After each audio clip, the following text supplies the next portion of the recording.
Hello बच्चों, कैसे हैं आप लोग। चलिए आइए आज जानते हैं क्लास 10th की मोस्ट इम्पॉर्टेंट पोएम अमेंडा के बारे में। बच्चों, अमेंडा एक ऐसी पोएम है जिसमें बच्चों के जो पेरेंट्स हैं वो उनको कई चीज़ों के लिए मना करते हैं, रोकते हैं। जैसे कि उन्हें रोका जाता है कि आप ये नहीं करना, आपको ऐसे बैठना है, आपको धूल में नहीं खेलना, आप ऐसे करना है। लेकिन बच्चे भी होते हैं कि जो माँ बाप उनको मना करते हैं वही चीज़ें वो करने में ज़्यादा रुचि लेते हैं। सो इस पोएम की जो पोएट हैं वो पोएट बहुत ही फेमस पोएट हैं, ऑस्ट्रेलियन रॉबिन क्लेन। और रॉबिन क्लेन ने एक पोएम जो लिखी हुई है उसमें अमेंडा एक बच्ची है, छोटी बच्ची है, और उसकी माँ जो है उसे हर काम को करने के लिए रोकती हैं। समटाइम्स उसकी माँ जो है उन्हें रोकती है कि आपको ऐसा नहीं करना, ये नहीं करना, यहाँ पे नहीं जाना, आपको ऐसे बैठना है। और वैसे ही वो बच्ची जो है वो बिल्कुल कल्पनाओं में अपने रमी हुई है। वो चूँकि बच्चे कल्पनाशील होते हैं तो बहुत सारी चीज़ें कल्पना में करते रहते हैं। कभी वो सोचती है कि मैं कोई एक मत्स्य कन्या हूँ जो समुद्र में घूम रही हूँ, कभी वो सोचती है कि वो अकेली गलियों में घूम रही है। तो इस बारे में ये पोएम लिखा गया है। और इसमें जो पहली लाइन है कि don't bite your nails Amanda, Amanda अपने नाखून मत काटो।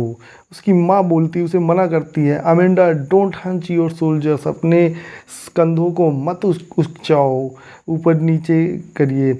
Stop slouching and sit up straight, नीचे झुककर मत बैठो अमेंडा, अमेंडा नीचे झुककर मत बैठो, आप सीधे बैठो। सो फ्रेंड्स, ये जो उसकी माँ है वो उनको कह रही है, एडवाइस दे रही है कि आपको ऐसे नहीं करना, आपको ऐसे नहीं बैठना है, आपको नाखून नहीं काटना। लेकिन बच्ची हैं, बच्चों को आपको अक्सर पता होगा कि जब वो कुछ सोचते हैं, कुछ कल्पनाओं में रहते हैं तो अक्सर वो नाखून काटते हैं। तो वैसे ही अमेंडा भी जो है वो कुछ सोच रही, कुछ कल्पना कर रही है, और उस कल्पनाओं के बीच में उसकी माँ उसे मना कर रही है। जब कोई व्यक्ति होता है, जब कल्पना में या कुछ सोच रहा होता है तो वो नीचे सर करके बैठता है, तो उसकी माँ बोलती है कि नीचे सर करके नहीं बैठना, नाखून नहीं काटना, और अपना मतलब सीधे बैठना है। और अमेंडा जो है वो क्या सोच रही है, क्या कल्पना कर रही है, तो अमेंडा ये कल्पना कर रही है कि वो बिल्कुल एक शांत, देयर इज अ लैंग्वेज, एक बिल्कुल शांत एमराल्ड, एमराल्ड मतलब फ्रेंड्स होता है पन्ना, जो हरे कलर का एक बिल्कुल पत्थर होता है और बहुत ही आप महंगा होता है। तो वैसे ही बिल्कुल एक सी मतलब एक सागर है जो कि हरे कलर का है और बिल्कुल शांत है। और उसमें where the sole inhabitant is me, जहाँ पर कि अमेंडा बिल्कुल अकेली रहने वाली है। अब मरमेड, और एक मरमेड मीन्स मत्स्य कन्या या मत्स्यांगना, जो कि समुद्र में होती है। और वो क्या कर रही है, ड्रिफ्टिंग ब्लिसफुली, ड्रिफ्टिंग मतलब घूम रही है और बड़ी मस्ती में घूम रही है और बड़े आनंद पूर्वक उसी समुद्र में हरे कलर के बिल्कुल शांत जल में वो बिल्कुल घूम रही है। इन्हीं ख्यालों में अमेंडा खोई हुई है। उसकी माँ फिर से बोलती हैं कि did you finish your homework Amanda, Amanda क्या तुमने अपना होमवर्क कंप्लीट कर लिया है। Did you tidy your room Amanda, Amanda क्या तुमने अपना रूम साफ सुथरा कर लिया है। द साइलेंस इज, देखो, I thought I told you clean your shoes Amanda, Amanda मुझे लगता है कि मैंने तुम्हें ये बोला है कि अपने जो है जूते बिल्कुल साफ कर लेना। और फिर से बच्ची को दिखाया गया कि बच्ची बिल्कुल कल्पनाओं में खोई हुई है, बिल्कुल आनंद में खोई हुई है। और वो फिर से क्या कह रहे हैं कि I M N orphan roaming the street, में बिल्कुल ऑर्फन यानी अकेली रोमिंग द स्ट्रीट, गलियों में घूम रही हूँ। I pattern soft dust with my hushed bare feet, और मैं अपने नंगे पैरों से एक सॉफ्ट जो धूल है, बिल्कुल हल्की धूल है, उस पर पैटर्न खींच रही हूँ, इधर से उधर पैरों से कुछ बना रही हूँ। आगे वो बताते हैं कि द साइलेंस इज़ गोल्डन, और जो साइलेंस है, शांत है, वो बिल्कुल सुनहरा है। द फ्रीडम इज़ स्वीट, और आज़ादी बिल्कुल बहुत ही प्यारी है। इतनी सोच रही कि वो बिल्कुल आज़ादी चाहती है, बिल्कुल आज़ाद रहना चाहती है, कोई टोके नहीं, कोई रोके नहीं। जब फिर से उसकी माँ बोलती है कि don't eat that chocolate Amanda, फिर से उनकी माँ बोलती है अमेंडा उन चॉकलेट्स को मत खाना क्योंकि आपके जो फेस पे मुहासे हैं उनकी वजह से। So remember your acne Amanda, Amanda अपने मुहासों को याद रखना और चॉकलेट्स को मत खाना। फिर देखो अमेंडा क्या इमेजिन कर रही है कि आई एम रेफचेंजल आई हैव नॉट केयर, मैं एक रेफचेंजल हूँ, मैं इनकी सबकी परवाह नहीं करती। Life in a tower is tranquil and rare, life ज़िंदगी जो है बिल्कुल शांत और बहुत ही दुर्लभ है। I certainly never let down my bright hair, मैं अपने बालों को बिल्कुल जो है कभी नीचे नहीं पड़ने दूंगी। Stop that sulking at once Amanda, तो उसकी माँ फिर से कह रही कि अमेंडा ये जो खिन्नता है, ये जो गुस्सापन है, इसको कम से कम एक बार के लिए तो रोक दो। You are always so moody Amanda, और अमेंडा तुम हमेशा की जैसे बहुत ही मूडी होती जा रहे हो। मूडी मतलब जो मन में आता है सो करते हो, मेरा कहना नहीं मानते हो, हमेशा नेल्स जो है वो काटते रहते हो। Anyone would think that I nagged at you Amanda, और अमेंडा हर कोई ये सोचता होगा कि मैं तुम्हें हर टाइम कोसती रहती हूँ, धिक्कारती रहती हूँ अमेंडा, लेकिन ऐसा नहीं है क्योंकि हर पेरेंट्स अपने बच्चों को चाहते हैं कि वो अच्छी शिक्षा ग्रहण करें, अच्छी चीज़ें जो है वो करें। बस बच्चों को ये लगता है कि नहीं, उनके पेरेंट्स उन पे सिर्फ उनकी जो फ्रीडम होती है, उनकी जो आज़ादी होती है, उनको कम करना चाहते हैं। चलो ये फ्रेंड्स आइए देखते हैं कि इसकी जो राइमिंग स्कीम क्या है। तो राइमिंग स्कीम इसकी ए बी सी डी है।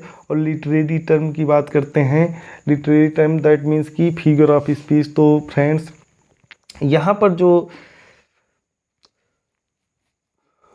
फिगर ऑफ स्पीच जो दिख रहा है वो एलिट्रेशन है। एलिट्रेशन मीन्स कि कोई जो लेटर है उस मतलब लाइन का एक जो लाइन है, पूरी लाइन का जो फर्स्ट लेटर है वो एस उसमें बार बार आया, इसलिए एलिट्रेशन है।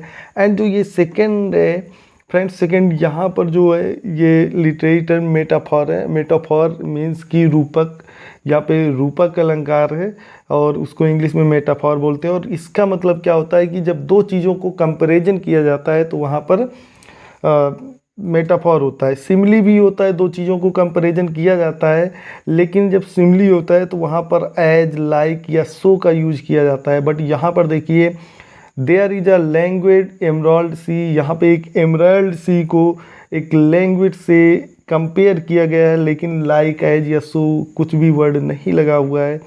सो फ्रेंड इसलिए यहाँ पर मेटाफॉर लिटरेरी टर्म होगा और मेटाफॉर मीन्स की रूपक लिटरेरी टर्म होगा। सो एलिट्रेशन एंड मेटाफॉर में डिफरेंस क्या है कि जब कोई लेटर जो है किसी लाइन के जो दो से अधिक लेटर्स में कोई मतलब वर्ड्स में दो से अधिक वर्ड्स में जो फर्स्ट लेटर है वो कोई एक लेटर बार बार आता है तो वहाँ पर इलेक्ट्रीशन होता है। जबकि मेटाफॉर का मतलब जब दो चीज़ों में कंपैरिजन किया जाता है लेकिन लाइक, एज, सो का यूज नहीं किया जाता तो वहाँ पर मेटाफॉर होता है। फ्रेंड्स आइए देखते हैं इस लेसन से रिलेटेड कुछ important questions. So first question is the person who is talking to Amanda is her own mother, उसकी माँ उससे बात कर रही है, दैट मीन्स कि C option is the correct option. Second is Amanda is beating her nails, तो cake नहीं, ऑरेंज भी नहीं, एप्पल भी नहीं, वो नेल्स अपने कर रही है, यानी D option is the correct option. Third is Amanda is keeping her shoulders, so shoulders that means कि ये डाउनवर्ड्स, यानी B option is the correct option third का। फोर्थ ही Amanda want to roam around freely, वो आसपास में Amanda बिल्कुल आज़ादी के साथ घूमना चाहती है। सो कैसे मतलब freely, like a mermaid. So four is the D, एक वो मत्स्य कन्या की तरह बिल्कुल अकेली घूमना चाहती हैं।